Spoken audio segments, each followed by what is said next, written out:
Hello, congratulations. How are you feeling after a performance like that and now you're a UFC fighter? I feel amazing. This is such an amazing feeling to have my team here, to have my family here, to be able to have that performance. Yeah, it feels incredible. And I know everybody goes in hoping and expecting to win, but did the fight go the way that you had thought it would go? Yeah, Ernie Juarez was a tough guy. We knew it. We knew he was gonna be tough. That was his defining trait. He had a tough spirit. He was gonna persevere. I thought I heard him early and often, but he kept coming back, kept coming back. And I knew it'd be a gritty fight. There was times where I had to check my resolve, fortify my mind, and I was able to secure a knockout. I know I can find it. I can find it on anybody. I can find that knockout. I can find that chin. I can find that neck on anybody in the world. And I imagine that you thought about this moment for a long time in your career when you can say, I'm officially a UFC fighter. Did it play out the way that you had anticipated it would? Got this fight, 11 days notice. Thought about every single scenario the first 3 days.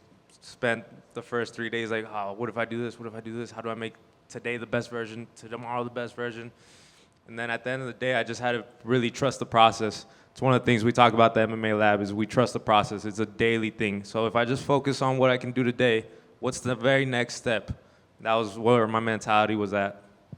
Was it hard not to get a little bit starstruck just in fight week? You know, you're here in the UFC, you're seeing all these things maybe you've seen before, but it's your time now. Was it hard to center yourself?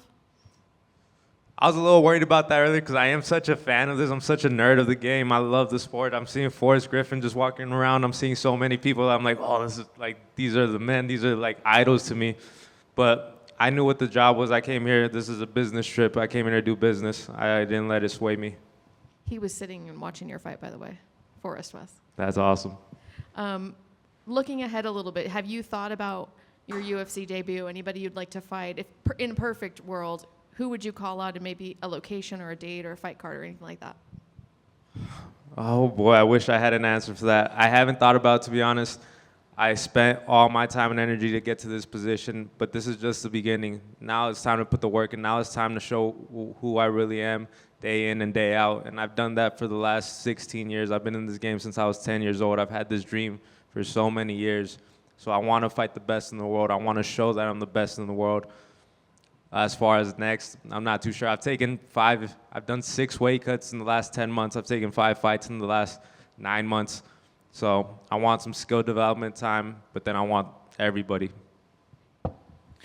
Was it difficult to come out and fight after seeing your teammate get knocked out like that? Of course, but we can't really let that sway us or inform anything we do. It's tough, man. Aang is a stud. This doesn't change who he is. He's one of the best in the world, and he'll come back and prove that. He'll learn a lot from this. But, yeah, it is what it is. I keep myself calm. I keep myself centered. I focus on the very next task, and that was to take out Ernie Juarez. Where were you when you got the call that you were competing on this show? I had my nephew over for a sleepover. I was planning a day for him. I was gonna take him to like a ninja kids park. We're gonna go get ice. We're literally about to go get ice cream. I got the call and I was like, "Sorry, man, you're getting ice cream. I'm not. We're not doing trampolines. I'm not busting my ass right before the fight. Fuck that." But we got it done, and yeah, it's been a whirlwind of 11 days. But man, I love the chaos in all aspects of this game. Congrats, man. Thank you. Jose, on that note of being a student of the game, when you come into this building and you're going into the fight, you know, who do you feel like you emulate your game after? Dude, I'm an amalgamation of so many people, not just fighters, but just people. I draw inspiration from everybody. I try to learn from everybody that I possibly can. My favorite fighters growing up was Jose Aldo, Anderson Silva, BJ Penn, but everybody, I study everybody, man. I got incredible teammates at the MMA Lab. I got Benson Henderson over there. We got our head coach, John Crouch. We have Mario Bautista. I trained with Mario Bautista last Monday. Last Tuesday, I trained with Maniac McGee last Monday. I draw inspiration from all my teammates, from everybody in the game, and then from all my people. I've seen people work so goddamn hard, like unbelievably hard. Their hard work has inspired me, man. I'm from Yuma, Arizona. Yuma, Arizona has inspired me. Phoenix, Arizona has inspired me. Paredones has inspired me. I'm just the amalgamation of a ton of people. Well, with all those sacrifices and all those victories, small and large, where does this rank for you in your career? This is the sweetest moment by far, but I want more. There will be many more sweet moments, man. I want legacy. I want years and years. I'm not in here to be a flash in the pan. I want legacy. I want to put my family name with the likes of Henderson, with the likes of Silva, with the likes of Aldo. I believe I'm cut from that cloth, and I want to show that. So, quick one for me. Congratulations first off. How did it feel to see Dana stand up and go congratulate you? I mean, we can tell you that he doesn't do that every time, so I guess how does it feel to see that? Oh, man, Dana's a legend, man. He's done so much for this sport. I've been such a fan of this sport since I started in 2008. The sport has grown so much to watch. This is one of the UFC buildings. It's one of them, the Apex, PI. To see Dana White was an honor, man. He's done so much for this game, the thing I love to do, and it was awesome. I was looking for his ass after the fight. Couldn't find him, but then he came up to me, so it worked out. Awesome. And obviously, a lot of fans were big on your guys' fight. They loved it. So what is your mentality you carry in a brawl-type scenario? I think first and foremost, I respect this craft to the best of my ability. I care about this. I'm intentional each and every day. But fuck, I like to bang too. So it's the two sides of that coin. I'm trying to be as techno as I can, and then I'm trying to swing it as hard as I can. Last one for me. We know the MMA Lab carries a lot of great talents inside that gym, but especially in those 35, 45 weight classes. So what can we expect in the coming months, years from the MMA Lab? Expect what you've been expecting, man. These guys have produced greatness for so many years. Since 2007, the building's been established, and you can expect that to come, man. Antoine Ho is coming back, and he's going to come back and get what's his. We have so many. Leslie Hernandez just got her shot. She'll be on in October. She's coming in, and she's taking what's hers. You can just expect greatness. Thank you. Congrats, my man, on the win. Just kind of like piggybacking off of what you talked with Wyatt and Geronimo. Arizona continues to just build. It's been on the map, and you got such huge names from a Benson Henderson, WEC, UFC champion, a Cain Velasquez, a Sean O'Malley.